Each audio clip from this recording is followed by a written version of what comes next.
ही बेहद गरीब, बहुत ही गरीब, जिसको एक समय का खाना मिलता था, एक समय का खाना नहीं मिलता था, जिसके घर में उसकी 2 बेटियां थी और एक बेटा था। जो लड़की बड़ी थी वो सयानी हो गई थी। माँ बाप को हर बार खल रहा था कि मेरी बेटी का हाथ पीला हो जाए, उसको बहुत जल्दी शादी हो जाए। उसके बार बार माँ बाप सोचते ही रहते थे, बल्कि उनके पास इतना रकम नहीं था कि वो लड़की की शादी कर दे। फिर एक दिन उसके बगल के एक पड़ोसी होते हैं, वो बोलते हैं कि तुम्हारी लड़की का मैं शादी करा दूंगा। मेरे ही जान पहचान के एक बहुत ही सुंदर परिवार है जो तुम्हारी लड़की की सुंदरता पे शादी कर लेंगे, 1 रुपये का दहेज नहीं लेंगे। जो उनकी लड़की थी इतनी ही सुंदर थी कि पूछिए मत, थोड़ा सांवली थी और उस चेहरा से इतनी खूबसूरत थी कि कोई भी लड़का उसको देखता तो मुँह हो जाता है। फिर एक दिन संदीप को घर पे बुलाया जाता है, वो संदीप को दिखाया जाता है और संदीप उसे देखता है, रीता को, तो पसंद कर लेता है और पसंद करके बोलता है कि हाँ पिताजी, मैं इस लड़की से शादी करूँगा। फिर उसके पिताजी ये बोलते हैं कि तुमको ना बाइक मिलेगी, ना ये मिलेगा, ना वो मिलेगा। तो जो संदीप होता है बहुत ही समझदार होता है, पढ़ा लिखा लड़का होता है, वो तुरंत मान जाता है कि पिताजी, किसी के देने से धन नहीं होता है और किसी के लेने से भी धन नहीं होता है। मुझे सिर्फ लड़की चाहिए, जैसे भी रहे वो लड़की मुझे मिल जाए, उसी में मैं खुश रहूँगा। ये मुझे लड़की भागे, गरीब का लड़की सबसे बेहतरीन और सुंदर और सुशील होती है। ये बात कह के जो लड़का संदीप होता है अपने पिताजी को समझाता है। जो उसके पिताजी होते हैं ये बोलते हैं जब लड़के को सब कुछ राजी है तब मैं बीच में क्या कर सकता हूँ। लड़कियों को रखना है, लड़के को खिलाना है, लड़के को भी पिलाना है, लड़के को भी परवरिश करना है। फिर वो रीता होती है, रीता से भी पूछा जाता है क्या तुम्हें ये लड़का पसंद है। तो रीता थोड़ी 17 साल की थी, कम एज थी और सुंदर इतनी थी कि दोस्तों आपसे बयां नहीं कर सकता। फिर रीता थोड़ा सर ऊपर उठा कर देखती है। जो संदीप था 25 साल का लड़का था और जो रीता थी 17-18 तकरीबन थी, जो घर में रहती थी, स्कूल नहीं जाती थी, पढ़ी लिखी नहीं थी और किसी से मिलजुल भी नहीं था। फिर वो रीता होती है, हाँ कर देती है, सिर हिला के बोलती है कि हाँ मुझे पसंद है। फिर दोनों एक शादी के बंधन में बंध जाते हैं। दोनों के बीच में एक ऐसा कांड हो जाता है दोस्तों कि आप कल्पना नहीं कर सकते।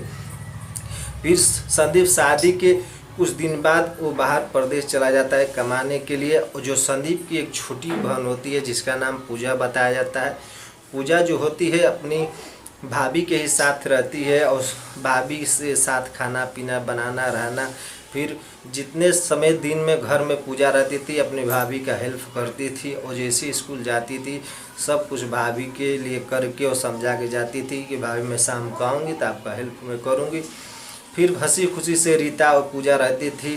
संदीप को गए हुए 5-6 महीने हो गए थे। फिर एक दिन जो उसकी ननद थी पूजा अपने भाभी जो रीता से बोलती है कि आप भैया को फ़ोन करो, बोलो कि करवा चौथ का व्रत आ रहा है, घर आओगे कि नहीं आओगे। तो फिर जो वो होती है रीता जो अपने पति को शाम को फ़ोन लगाती है, बोलती है देखिए पहला व्रत है, मैं करना चाहती हूँ, क्या आप राजी है कि नहीं राजी है, करूँ कि ना करूँ। फिर जो संदीप होता है बड़े ही खुश मिजाज का बंदा होता है, बड़े ही मन से बोलता है कि तुम्हारी मर्जी, तुम करो, मैं चला आऊँगा। फिर 17 तारीख को परदेश से घर के लिए रवाना हो जाता है। 20 तारीख को करवा चौथ रहता है। हंसी खुशी से वो घर पहुंचता है और घर पहुंचने के बाद बड़े खुशी से माँ बाप से मिलता है जुलता है। फिर जो रीता होती है करवा चौथ के लिए मार्केटिंग करने अपने सास को लेकर घर के बाहर जाती है बाज़ार में, वहाँ से सब कुछ खरीद के लाती है। जो संदीप होता है अपने दोस्तों के साथ जाके गप्पे लड़ाने लगता है। उसी में एक दोस्त होता है जो हर एक गांव में वैसे हर किसी को वैसा दोस्त देखने को मिलता है जो हर तरह की अजीब अजीब बातें, अजीब अजीब तरह के तरीके बताता है। वो लड़का संदीप होता है, उसको अलग अलग नुस्खे बताता है कि तुम आए हो 5 महीने के 6 महीने के बाद तुम ये चीज़ ले लो, ये गोलियां खा लो, वो गोलियां खा लो। फिर उन लोगों की बात सुन के जो संदीप होता है वहाँ तो मना कर देता है। फिर घर आता है और सोचता है कि इस बात सही बोल रहे हैं कि चलो एक बार हम ट्राई करके देखते हैं। जैसे दोस्तों 20 तारीख करवा चौथ होता है, जो रीता होती है पूरे सज धज के अपना व्रत का पूरा खात्मा करती है। 10 बजे चांद देखने के बाद खाना पीना खा के 11 बजे अपने बेड पर जाती है। कुछ देर बाद जो संदीप होता है घर के बाहर बैठा हुआ होता है अपने पिताजी के साथ, वहाँ से उठता है और डायरेक्ट रीता के कमरे में जाता है। वहाँ जाके जो रीता है इतनी सजी थी, देख के इतनी सुंदर लगी थी कि जो संदीप होता है मोहित हो जाता है। उसे बोलता है कि तुम लगता है कि एकदम सुहागरात जैसी पहली तेरा मिली थी वैसा देखने को मिल रहा। जो संदीप की बात सुन के जो रीता होती है थोड़ा मुस्कुराती है। तो संदीप पहले से तैयारी करके बैठा था कि मुझे ये नुस्खे करना है, वो नुस्खे करना है। फिर संदीप क्या करता है, मेडिकल जाता है, मेडिकल जाके शक्तिवर्धक गोलियाँ खा के रख लेता है। जो संदीप बाहर बैठा होता है तभी अपनी बहन से पानी मंगा के शक्तिवर्धक जो गोली आती है वो बाहर ही खा लेता है। उसका असर 1 घंटे बाद 2 घंटे बाद दिखने लगता है। फिर वो डायरेक्ट जाता है, जैसे भेड़िए टूटते हैं वैसा वो रीता पे टूट जाता है। दोस्तों आपको बयां करें, जैसे ना करना चाहिए वैसे हैवान की तरह रीता से सब कुछ करता है। रीता की ब्लडिंग चालू हो जाती है, पूरे घर में शोर मच जाता है।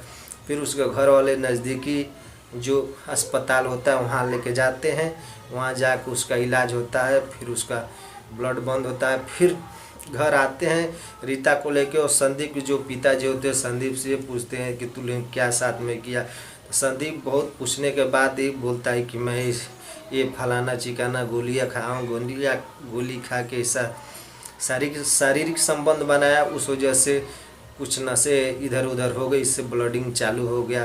फिर उसके पिताजी होते हैं बहुत समझाते हैं कि ये सब अपने परिवार के साथ नहीं करना चाहिए, ये सब बात गलत है।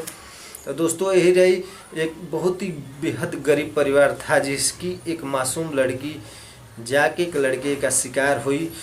बाकी शिकार हुई कि ना हुई आप कमेंट सेक्शन में ज़रूर मेंशन कीजिए, क्या ये सही है या गलत है। आप जिस भी राज्य से इस वीडियो में देख रहे हैं वहाँ का आप सिटी का नाम, डिस्ट्रिक्ट का नाम और अपना नाम साफ साफ अक्षरों में लिख के आप कमेंट सेक्शन में मेंशन कीजिए। अगली वीडियो में आपका नाम मैं ले सकूँ। तो मिलते हैं हम नेक्स्ट वीडियो में एक सच्ची घटना के साथ। तब तक